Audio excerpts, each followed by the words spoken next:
Welcome to Live Courageously, podcast show number 16 of 2022. I chose the title of Live Courageously because that has been the conscious theme of my life for the last 2 years since the beginning of the pandemic in 2020. And it's been an unconscious theme of most of my life. And if you haven't seen the previous 15 podcasts that I've done with some of my amazing friends sharing their powerful stories of overcoming all odds and going on to live their best lives, you can watch them on my John Duffy YouTube channel. So I recommend you check them out.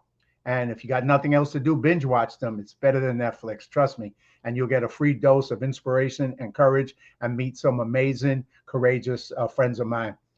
So interestingly, since I started this podcast show, I keep meeting and becoming friends with some even more courageous people to have on the show in the future. So stay tuned to meet some of the great people in my life every week. I'm going to attempt to do 2 shows every Sunday.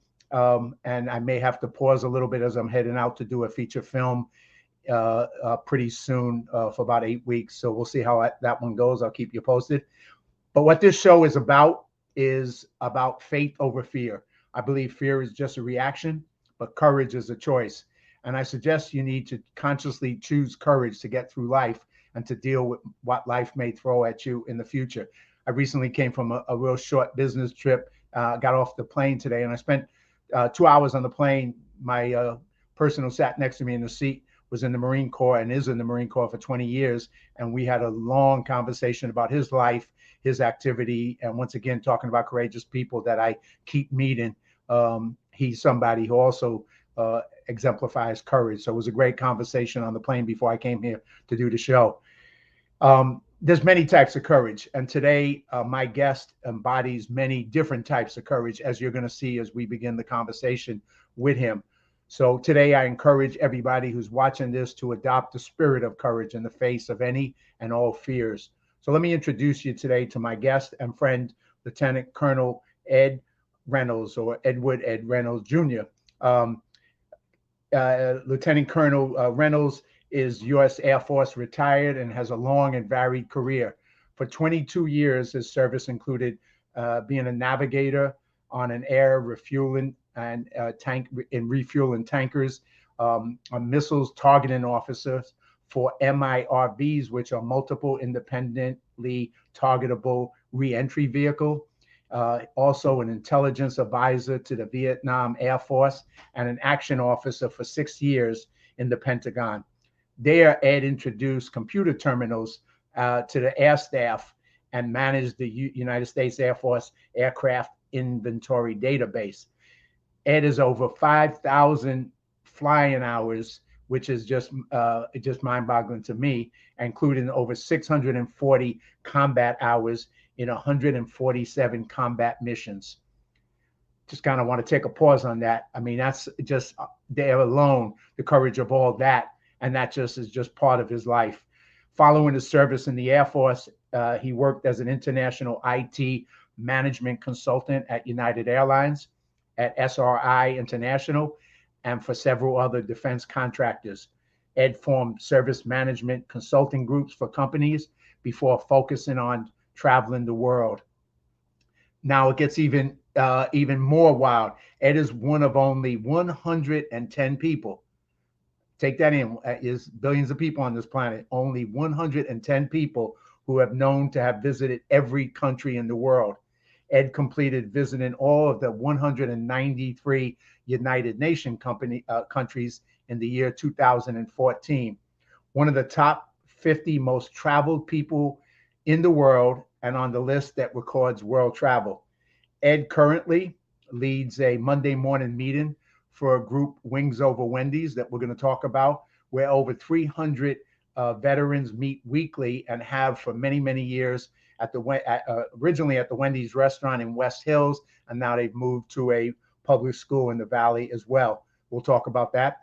Ed is also an author and wrote and self-published 2 books in 2021, one entitled Do Not Travel There, Tourist Travel in the Department of State Level 4 Countries. And you probably ain't gonna understand what that is, but he will explain that to all of us. And the second book that Ed wrote was The Making of Mr. Woodstock, a memoir of the artist and poet Robert Depew Reynolds, Ed's brother. So I'd like to welcome today my friend and Lieutenant Colonel Ed Reynolds. Welcome, Thank Ed. you. Yeah, thank you, John. Thank you. Thank you for that introduction. Now I don't have anything left to say. Uh, I I Hey, could just start though by well, you can saying, start. You can start all over and hit the other, every country in the world next week. right.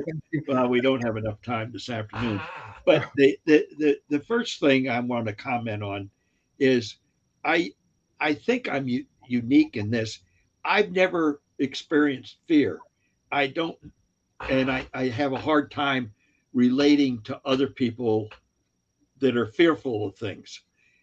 You can't really be uh, a fly in some of the planes that I flew in if you had fear, because you never knew when you went out there whether you're going to get back safely, and and you couldn't bebop around Vietnam the way I did as the intelligence advisor to the VNAF, where I had to visit every uh, location that the Vietnamese Air Force had, plus all the ones the Air Force had in Thailand, to learn any good practices to recommend to the Vietnamese Air Force.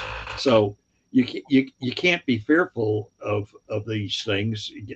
You don't.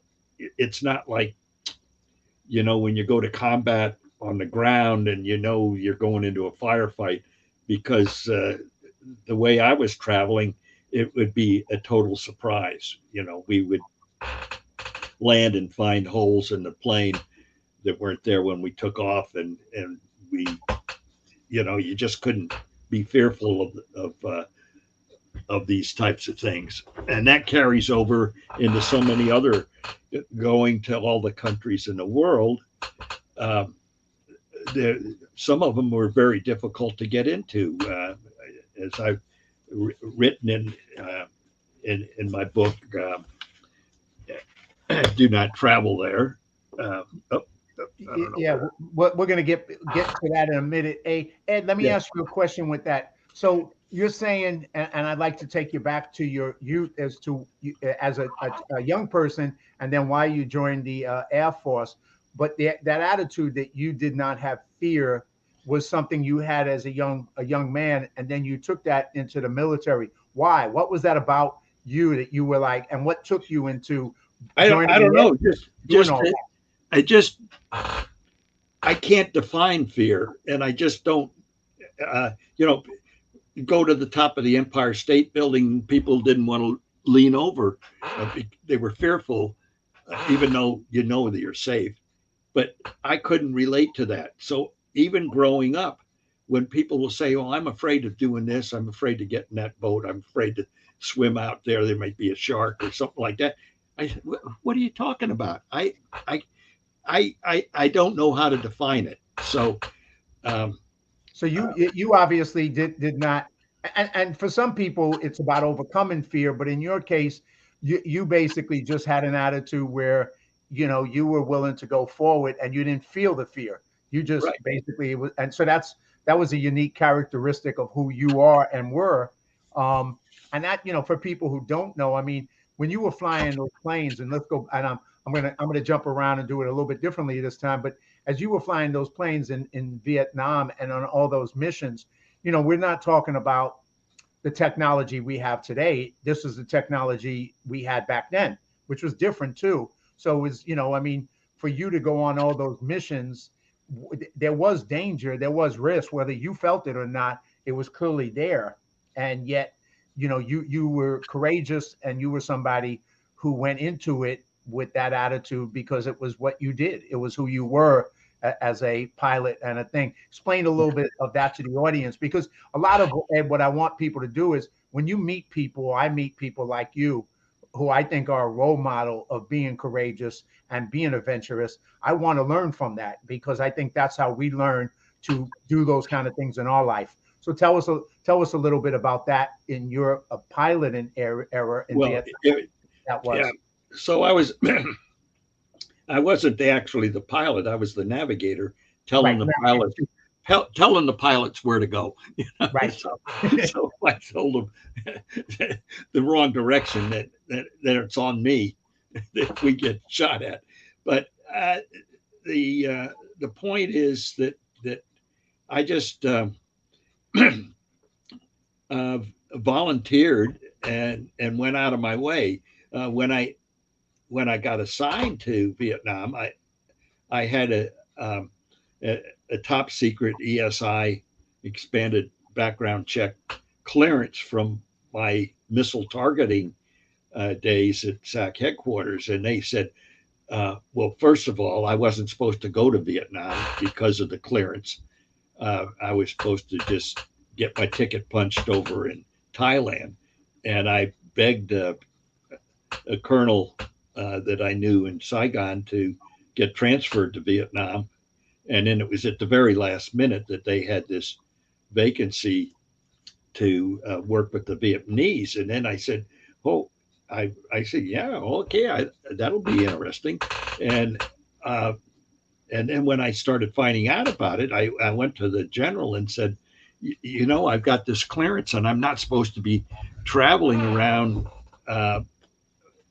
in the country, but I can't really do my work without traveling around there. And he says, yeah, technically, I'm not supposed to allow you to do that with that clearance, but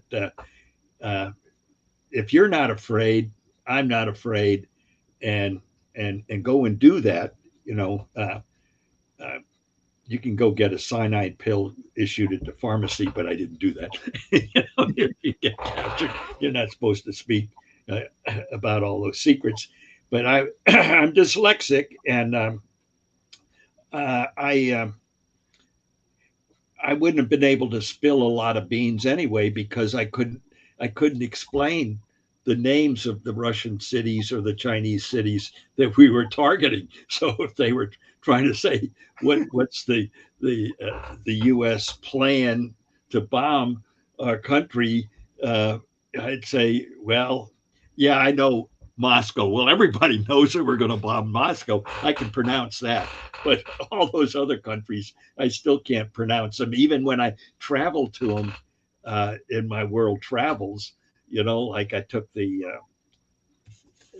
train across Russia, and we kept getting off at all these places that I, in retrospect, targeted years ago, but I still can't pronounce the names. Well, here's the thing too. I met somebody this weekend who, for those who don't know, and I didn't know, but what you just talked about, Ed, about that you weren't supposed to be there because of your security clearance, and he told me he was the same. In his case, he wasn't shipped over to the war zone because of that. And he said the reason, which was news to me, was because you had too much valuable information, or at least they believe you did. So if you were captured, that was why they didn't want you in that thing. That's correct, right? But you talked your way into it, and you ended up there. And what does that mean? You were trained in the Vietnamese Air Force. In what capacity, and what did you do with them? Well, I was the interface between the Vietnamese and the U.S. So our group was actually stationed out of Washington, D.C. So we weren't reporting to anybody in outside of our own little group, which was led by a two-star general, but we weren't part of 7th Air Force or PACAF or MACV or any of that Army and Air Force structure in Vietnam. We were supposed to be the advisors to the Vietnamese, and that really meant the interface to represent them with the U.S. forces, and to get things for them, because it was during the Nixon drawdown, and I really believed in that, of turning the war over to them. So what years was that in? It was 72. 72. Okay. So I was doing everything to make them self-sufficient.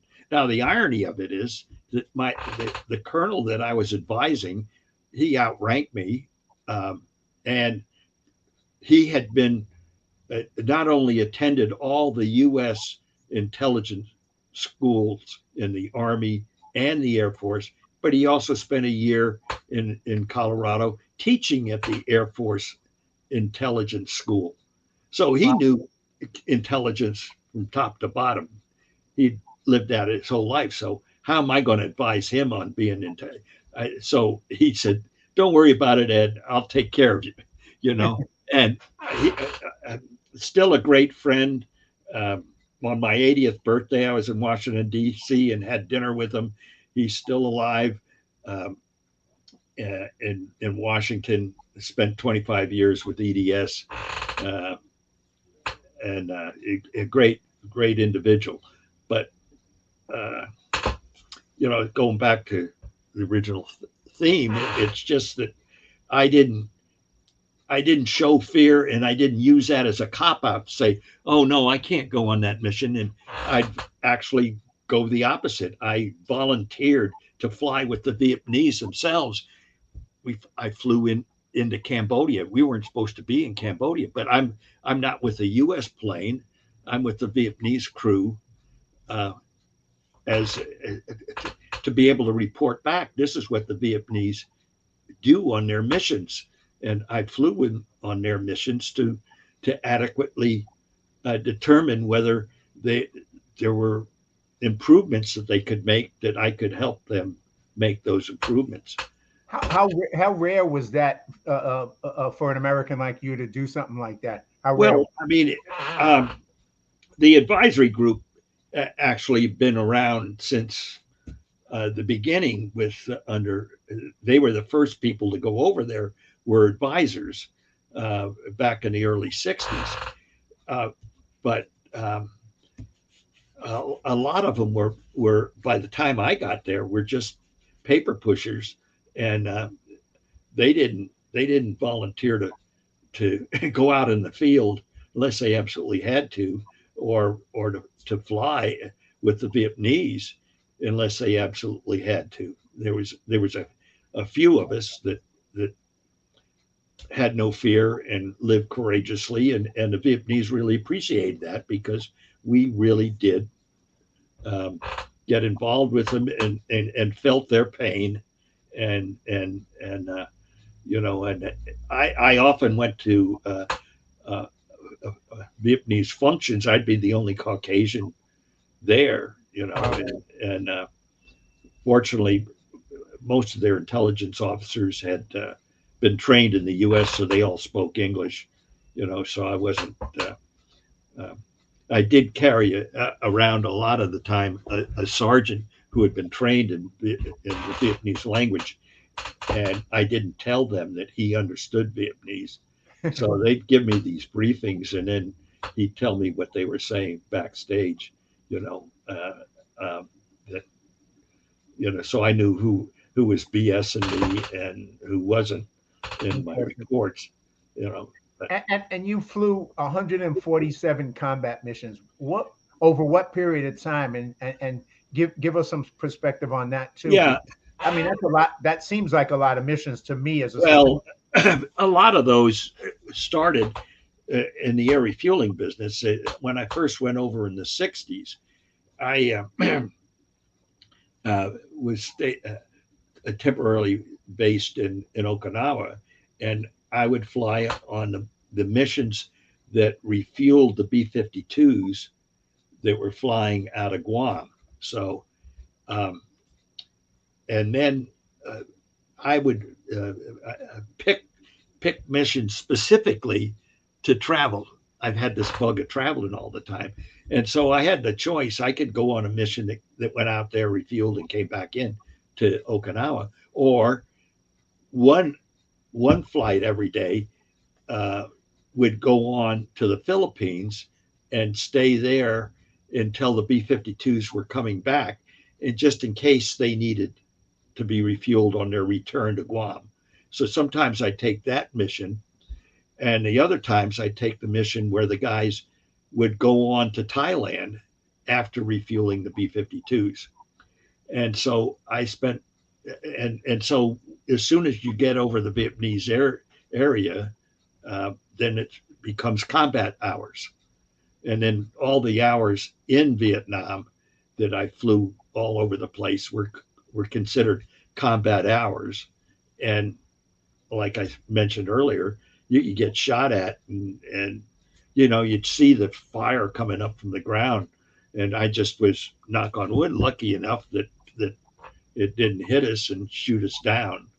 Uh, so that's so it's not the same kind of uh, combat hours that say the F4 guys that were striking North Vietnam, where they knew they were going to be uh, SAMs shot at them and everything, and they'd just be lucky that they got back alive.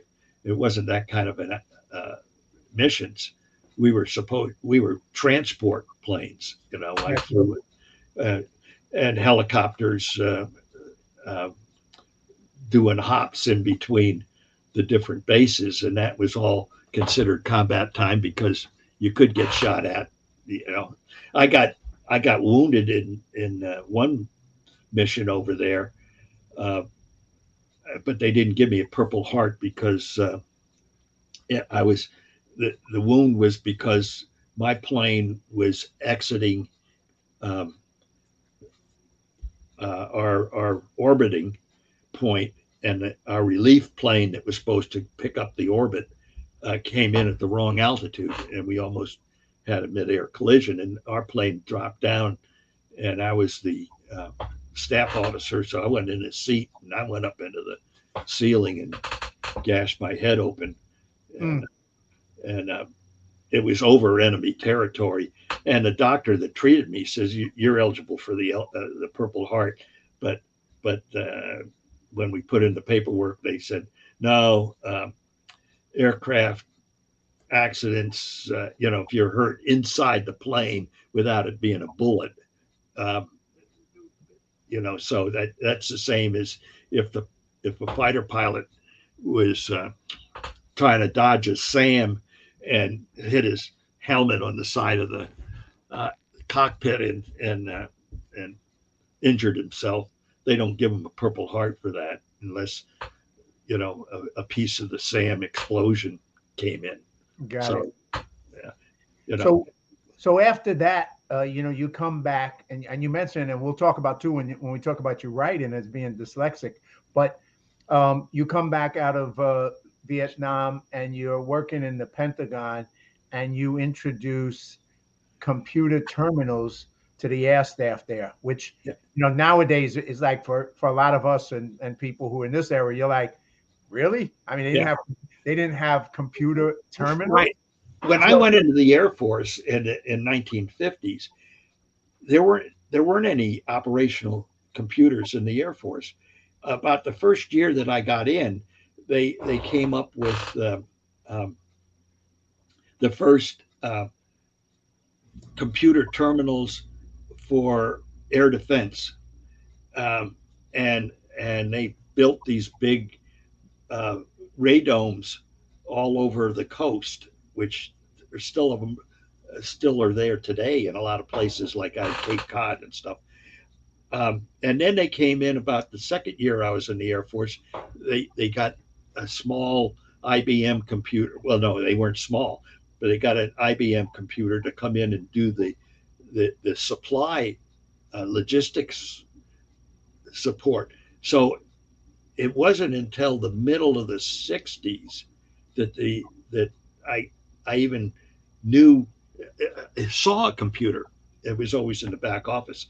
But when I got to SAC headquarters, I had to get trained on computers uh, because the MERV missile um, can't be targeted by just drawing a string on a map because if they were carrying three warheads. So if you wanted to go to Crimea, as an example, you had to drop the first two warheads off in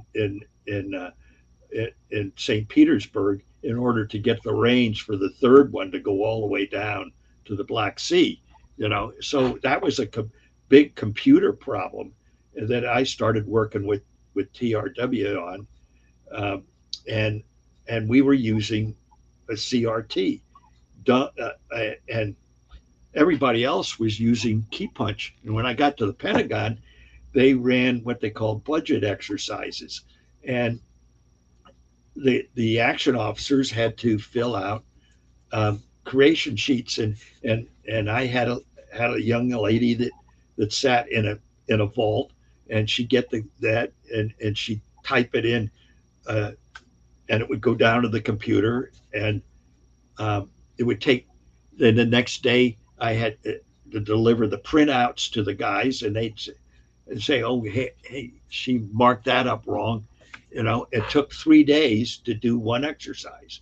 So I went to the general and I said, they've got this thing called CRTs where they don't have to fill out forms. You can just fill it out on the screen, and then it goes down there right away.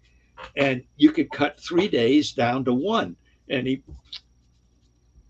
how much is it going to cost? And I told him, and he says, do it, Reynolds, do it. So I got the air staff to put these things in, and then the budget guy said, "Hey, that sounds like a good idea. Let's do it over in budget." And so then we rolled it out in the budget. Now, 5 years later, the PCs, we're talking late 70s, So when I got out in 79 and went to work for United Airlines, it was in Silicon Valley and San Francisco, and they were just coming up with the Apple computer. And I actually sold part time. I was a part time salesman for the Apple II computer at the time, because I was convinced that I wrote a paper in 1969 that predicted that every home would have CRTs like their TV set, and that they'd be able to they could sit in a home and access the library, every book in the world. And the professor gave me an F for the idea. He thought that was too wild an idea that would never happen. And now, was that the same professor that said FedEx was never going to happen too? Right. And they got it.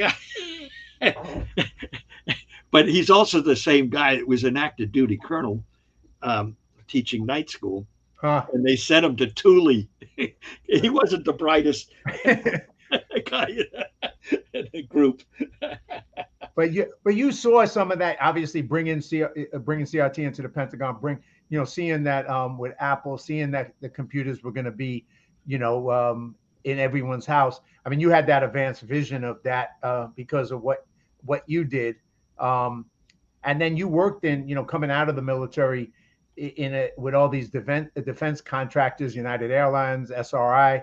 So you were working on a pretty I should be wealthier, because I got in on the ground floor. I had all these ideas, but I never, as an example, I wrote a spreadsheet when I was in the Pentagon, like Excel. I never thought of commercializing it, right? But I used it for our own office work. I'm where the term help desk, I implemented the first commercial help desk that was based on PCs. When they had a rudimentary one on the mainframe, but that was a dumb terminal. You call the guy up, and he couldn't pull your record up right away and see the details. And so the whole help desk industry that went on into India and the Philippines and South America and everything, I got in on the ground floor of that. I didn't make any money off of it, but well, you were still ahead of your time with all of that, which is pretty amazing. Some of the stuff, your experiences, and I we'll talk later. I know when I met you for the first time and heard some of them, I was just pretty blown away and impressed by all, the amount of things that you've done in your life. And you mentioned earlier, and obviously the whole thing about not living with fear and living courageously kind of feeds into the next thing, because being one of 110 people that have visited every country in the world, obviously people who are not courageous don't do that. They don't go on those kind of adventures. And you didn't go to just safe countries. You went to countries that probably was not a good idea or was not recommended to go, but you weren't afraid anyway because you've already told us that. But you always had a love of traveling, and you did it in the military. But you also, besides traveling in the military, you took it on after you left the military as well. Tell us about your journey, and then we'll talk about eventually the book that you wrote about a piece of that journey. But it's a journey that took you to more countries. For those who don't know, and I didn't know until you told me, Ed, there's 193 UN countries, but there's some additional countries too. So you've traveled to every country in the world. So take us a little bit on that journey that you went on. Yeah, well, I've always wanted to travel, and that's why I joined the Air Force rather than the Army or the Navy. I just thought that it would be more efficient to travel in the Air Force than going to sea, even though Navy gets around a lot. But and so my wife was not a big fan of cruising, and we finally got her to agree to a cruise in '99, and then I took up cruising, and I had a house that my mother had left me that I was having a lot of trouble renting, and just before the big right at the height of the boom around 2006, 7, I sold the house, and I told my wife, I'm going to take the profit off of this house and use it for travel. We were on a cruise, my first cruise to South Africa, and I'm going down the west coast of Africa, and I'm standing in front of a map, and the guy standing next to me, and my mother had lived in Iran for a while on a government contract.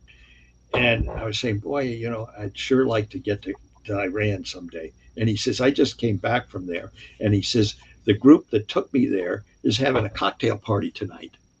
And why don't you come? So he gave me the cabin. I found out here's a group of people that wanted to go to every country in the world. And they've been ticking them off. So I joined that group. And that gave me the mechanism to go. But they were cautious, and they wouldn't schedule me to places that were dangerous. And that's where we get the name of the book, is that the state. Before you go to that, what the name of the company that you travel with? What was their name? It was called Advantage Travel and Tours out of San Diego, Poway, actually. And so you went on a lot of travel with them, but then, like you're about to say, so take us further. You're about to but they didn't want to take the risk or the liability of sending me to some of the risky places. I did go with them to North Korea. That's a whole chapter in the book. That was fascinating. Well, you're going to have to tell us a little bit about that in a minute, but not the whole chapter, but a little bit. But keep going where you're going with. Right.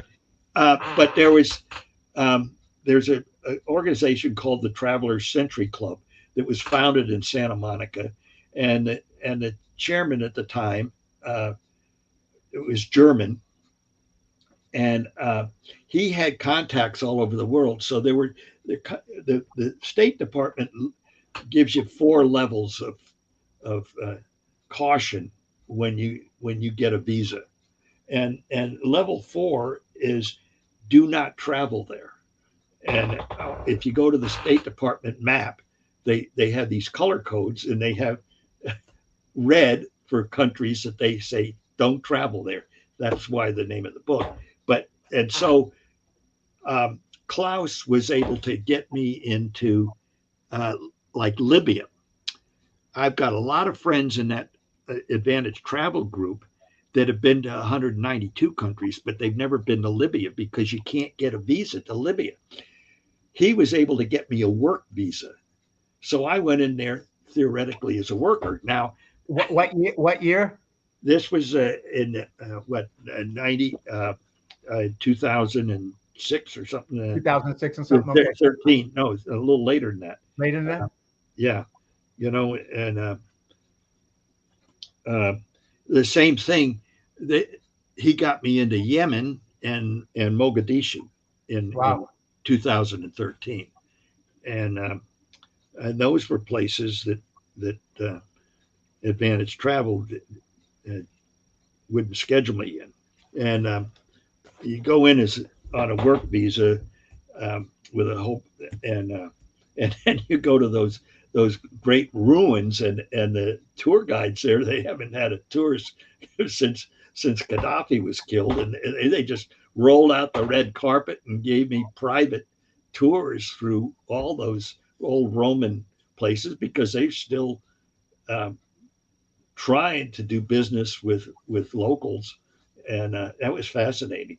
But on the way to the airport to leave there'd been the night before there was a lot of gunfire, and the guy, and we were going by cars burned out. He says, "Oh, they only killed 32 people last night in the in the firefights in Libya." Now, of those level 4 countries, and you speak about them in the book, obviously North Korea, Libya, Yemen.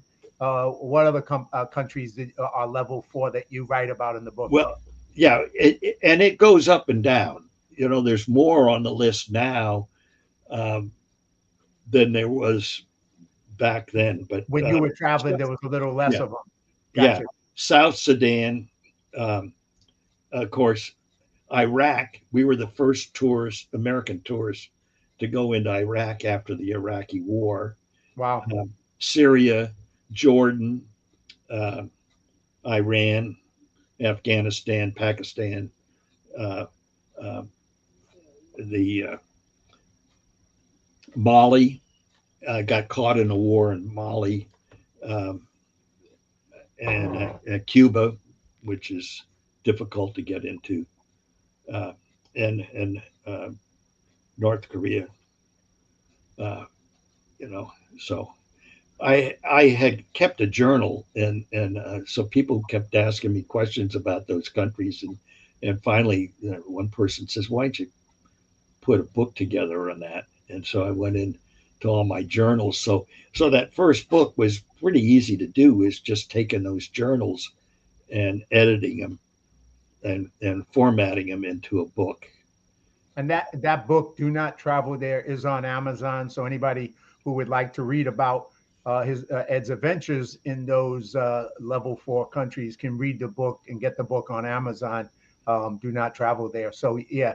So Ed, of all those countries, like you said, there was obviously danger in all of them of different types. Each place was a little different, each depending on the time, I would imagine.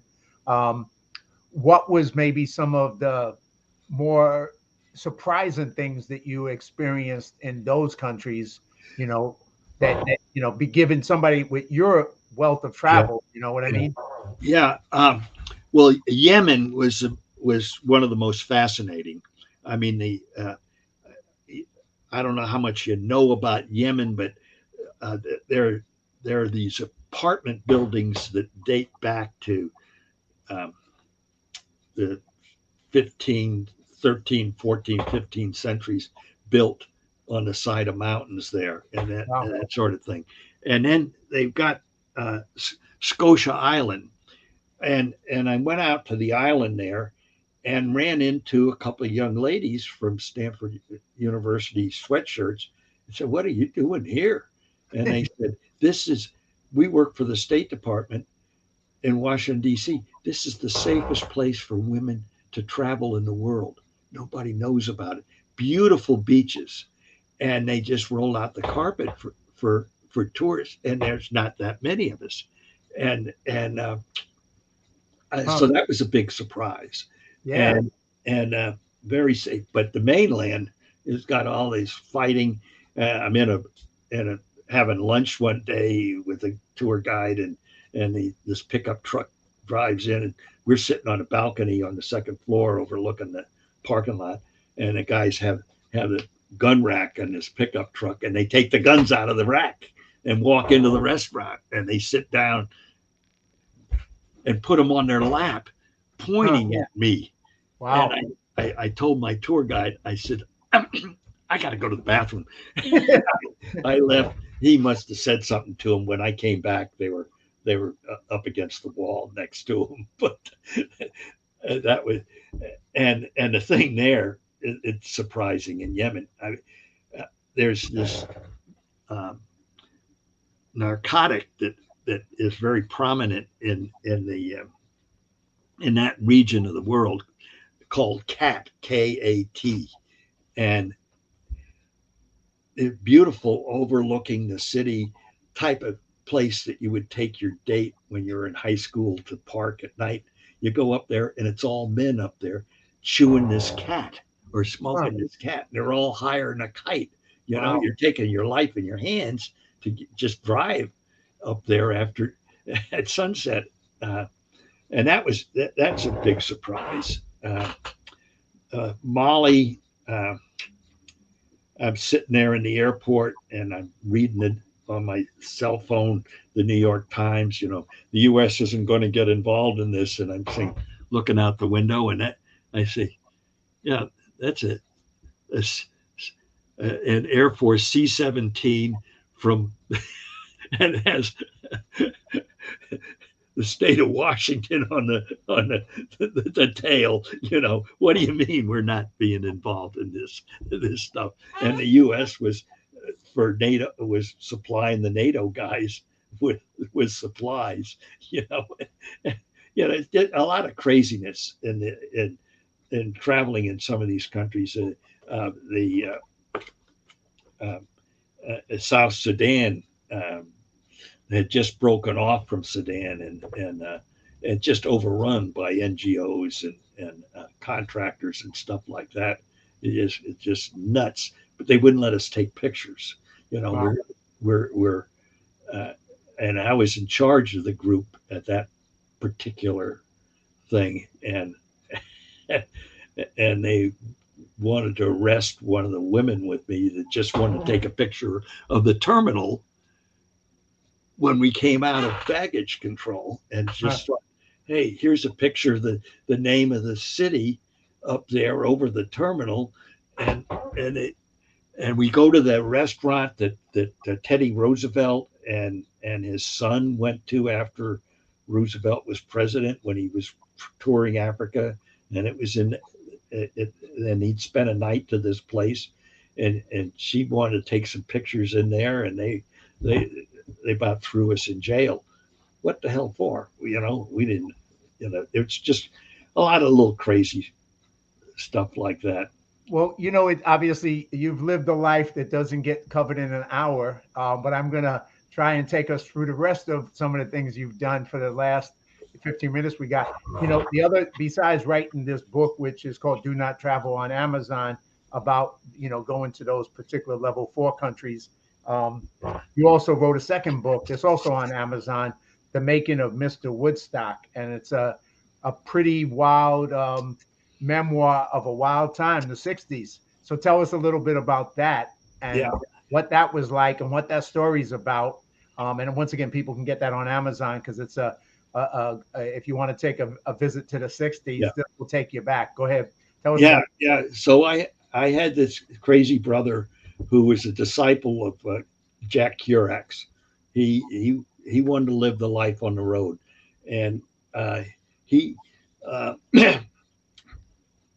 was very successful in high school, in growing up through high school, president of his class all the time, and won awards for his writing and his artwork, and went to Colgate, and all of a sudden wasn't the big man on the campus, and could not quite handle that, and got kicked out of Colgate and joined the Marines, and uh, why the Marines, and finding out that that uh, all his fellow Marines hadn't even gone to college.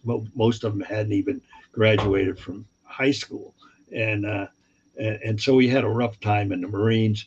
When he came back out, he tried to go back to Colgate and went one semester, and and and and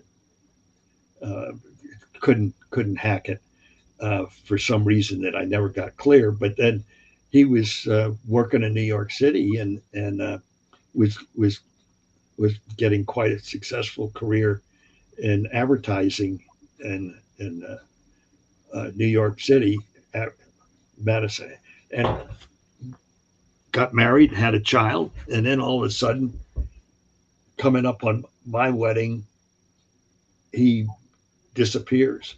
And when we discover him again, he's down in St. Thomas in the Virgin Islands, um, living a life of by just being a sketch artist. And and so when we discovered that and went down there to try to talk him into coming back, uh, he disappeared from there and went to Spain. And we didn't know that. We didn't know where he was. And uh, I found out from a cartoon artist from Playboy magazine that had his finger on the underground, that he was running a bar in Terramolina, Spain. We contacted him, and he wrote back 6 months later a roll of toilet paper. I could actually get it out for you. Ballpoint pen. It was about that thick, um, folded up. And the long story is that he got accused of being a drug kingpin, but the police, the local police, testified in his behalf that he wasn't a seller; he was just a user. So the judge said, "I'm going to stamp your passport persona non grata. Now get the hell out of the country." And so we brought him back from Spain, uh, and he tried to go straight for about 3 or 4 months, and fell off again, and ended up in San Francisco the day that Martin Luther King was assassinated. And he ended up living on a houseboat there, meeting a young lady, and getting married. And then a year later, after the first child, he heard about Woodstock needing people to work for the concessions there, and uh, he got over to Woodstock and worked the concessions, and then stayed with that hippie group for a couple of years. When I went to Vietnam, I ran into him in San Francisco, and I said, "What are you doing here?" And he says, "They kicked me out of the commune because I couldn't perform. And you had to service all the girls in the commune." And the doctor said, "If you get off the drugs and if you get off the liquor, you probably get an erection again." And so he joined AA, and he went back to Woodstock for a reunion of the people that had put it on, and just stayed there and became the town character.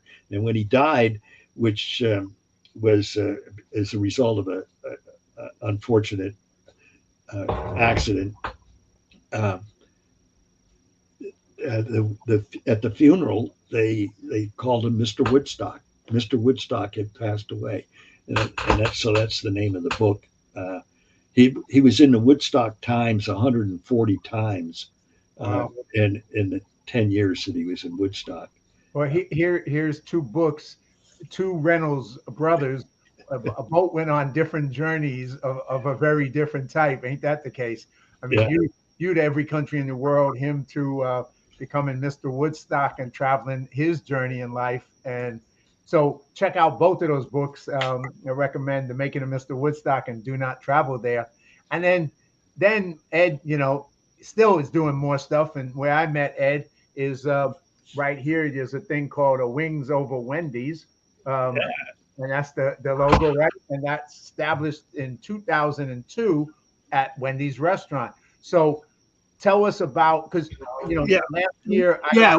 So Wings Over Wendy's was, has this group that hasn't missed a Monday meeting in 21 years, 20 years, and we. Um,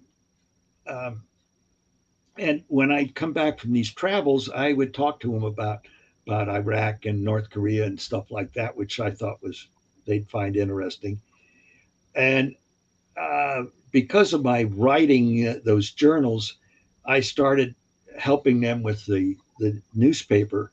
And then the guy that was publishing the newspaper got ill, and all of a sudden I'm now the publisher of the newspaper. So I've got the newspaper, and I've got and then the guy running the meetings asked me to help out a couple of weeks a month, and so I would run the meetings and learn how to run the meetings. And then he passed away, and I'm now, as I call myself, the stuckee. It's not a it's not a an elected position. We're not a 501c, surprisingly, because nobody wants to be involved in the paperwork that you'd have to go through, keep minutes and register with the state and all that kind of stuff. So I just so the best title for me is I'm the facilitator. So I make sure that we have a meeting every Monday, and I have a bunch of volunteers that get the coffee and donuts, and get speakers and arrange the speakers. And I got a young man that's helps me out technically running the Zoom hybrid type of it. So it's uh, we meet every Monday morning, and then Tuesday a smaller group meets with another, and it's not as fancy, and I just attend that. And then we have lunch on Thursdays, and of course after the meeting on Mondays we go to Wendy's. So he's happy that we're not meeting there anymore, but we're still giving him the business. You know? That's good. Hey, now So I think we met at Wendy's. I believe. I think I was brought along by a dear friend, Bob Donovan, yeah, and I think that's how I met you, Ed. And then you invited me to speak a couple of times, and I had a chance to speak with the group, which I was honored to do. What is the group composed of? You said 20 years of meeting every week. It's not even an yeah, official nonprofit. Who comes yeah. So it started as aviation aficionados, and that's a little bit how they came up with the name of Wings Over Wendy's, because there's a air shows throughout the United States are always wings over, like locally here it's wings over Camarillo, right? and so they called themselves Wings Over. And then they weren't all pilots, but they were aviation uh, passengers, interested artists, anything to do with aviation. And then it expanded, and then it became open to uh, it's open to anybody, really. And some of our most ardent supporters are like widows and veterans. And now I say that the theme is to attack loneliness. And Mm, so it's the whole idea is you start the week Monday morning, you go to this meeting, and that gives you and it gets you out of bed for the rest of the week. You know, you can sleep in on the weekends, but Monday morning, get up early, go to Wings Over Wendy's, and that sort of sets the schedule for your week. And so now uh, we've got guys that have never been in the military, never even flown on airplanes, uh, attending it regularly. You know, it's a camaraderie, uh, a supportive group, and that's the main thing. Now, well, some of the things that I was just so impressed by. Obviously, there's so much of the group, but during the COVID period, two things happened. Obviously, you were able to pivot to technology and keep everybody together. A lot of old people in their 80s, 90s, and keep them together every Monday morning on Zoom. And you'd have like 75 people, all these folks, on Zoom, having a Zoom conference when things were shut down. And then as soon as you could, you open back up again and went with a hybrid a version of back in real life, seeing each other, and then some people on Zoom as well. So I was impressed by the way you pivoted to do all that, but then I was also impressed by the courage of these people who came back out and came back as soon as they could to be back face to face with each other and to have that. And that says a lot for the camaraderie of the group and how important the group is to these folks. But maybe you want to speak to those things. Yeah. I mean, we're now opened up. I've got regulars from all over the United States and occasionally from all over the world. I got 2 or 3 that come in from England and that have heard about us and and as an example, one of our members, female, World War II type, turned 100 years old yesterday, and they had family had a big party for her, and there was probably 20 Wings Over Wendy's people there to support her because she's a regular, sits up front every week, and we just had a gentleman that turned 100 in June that we had a party for. Unfortunately, his daughter just passed away, and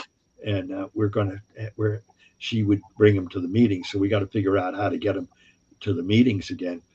And we've got actors like Jimmy Weldon, that's 99, that comes to the meeting, has been for years. He always gives us the Pledge of Allegiance, and we've got a young high school girl with a beautiful voice, and we recorded her singing the national anthem.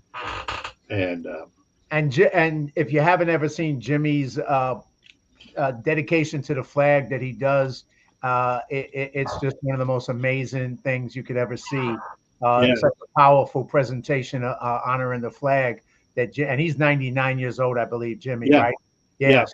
Jimmy, and so you can check out Wings Over Wendy's online. Anybody wants to check them out and take a look at what they're doing. And also, like I said, check out Ed Reynolds' books on Amazon, Do Not Travel There, and The Making of Mr. Woodstock. And once again, Ed, I mean, I think, we started out with you talking about you being fearless and living courageous. And I just think the reason I wanted you on the show, because ever since I met you, just fascinated by the amount of life you've had, but just the way you've embraced it with humor and with courageousness and adventurousness. I mean, I think you're a role model for people to, and like you said, with this group, you inspire them to come every Monday morning, not be lonely, start their week off, and you inspire them in that way as too at Wings Over Wendy's. So I'm honored to know you and call you a friend. And, I think you're a model for the kind of way people need to live in this world courageously. Anything you would like to close out with or say to the people watching it, Ed, beyond what I just touched on? Well, don't be fearful of things, look at the facts. And I was blessed because I was influenced by a lot of external events that I didn't have control over, which we didn't have time to talk about today, surviving lightning strikes and winning a car in college and still owning it, and things like that were external to that I didn't volunteer for or anything, just happened. And it's been a pleasure to know you, John. And we didn't even mention the fact that I was born in Greenwich Village and in the right part of New York and not the Bronx. Unlike my part, the South Bronx. I hear you. Right. And then I'm a Red Sox fan and not a Yankee fan. Oh, Yeah, that's better left unsaid for now. Yeah. So I really appreciate you inviting me to share some of this. It's hard to talk about everything in an hour It is. when you It got a is. life like Well, I have, you know. especially And the life you lived. yeah, It's not two books. It's not 1 hour. yeah, It's a lifetime. And yeah, and the good thing too for everybody who's watching is Ed's still doing so much, like with Wings Over Wendy's and doing all kinds of other events and supporting people. And so he's still out there active. And if that's not a lesson for you, it's like if you're not active and you're not doing stuff, get out there, start doing stuff. You can, you yeah. know. I got two more books now before you publish your first one, so I got You, to write you, those two. this is one thing I do. This is wrong because he's put more pressure on me than is right because he got his 2 books done. I'm still working on it. All right, I'm getting there, Ed. I'm getting there. Well, But you've given me some good inspiration. And matter of fact, I'm working on getting the first one published, and I may have opened up the door this weekend. So I'll keep you posted, but I'm not sure I can catch up with you. I'll do my best. I'll try. okay.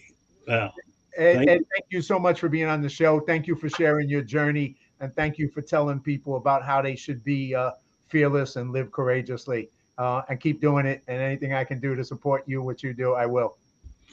Just send money. Yeah, and send stuff into the green room, right? Food Yeah. and liquor.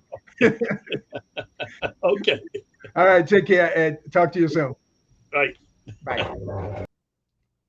All right, thank you everybody who's been watching. Candace, Maria, Nick, Crystal, and all the folks who's watched it and will watch it later. Thank you for coming on and checking out the story of Lieutenant Colonel Ed Reynolds Jr. and his amazing journey in the military, in the business world, in writing books about his travel to 192 plus states, countries of the world, and also his work with Wings Over Wendy's. You can check out his books on Amazon, Ed Reynolds Jr. And also you can check out Wings Over Wendy's online. So thank you, everybody. Have a fantastic day. And I'll be back on in 2 hours with my next guest. So join me again. No, 2 hours. Is it 2 hours? 1 hour. Oh my God. 1 hour at 4 p.m. Pacific Standard Time. Just enough time for me to catch my breath. Have a great day. Take care and God bless.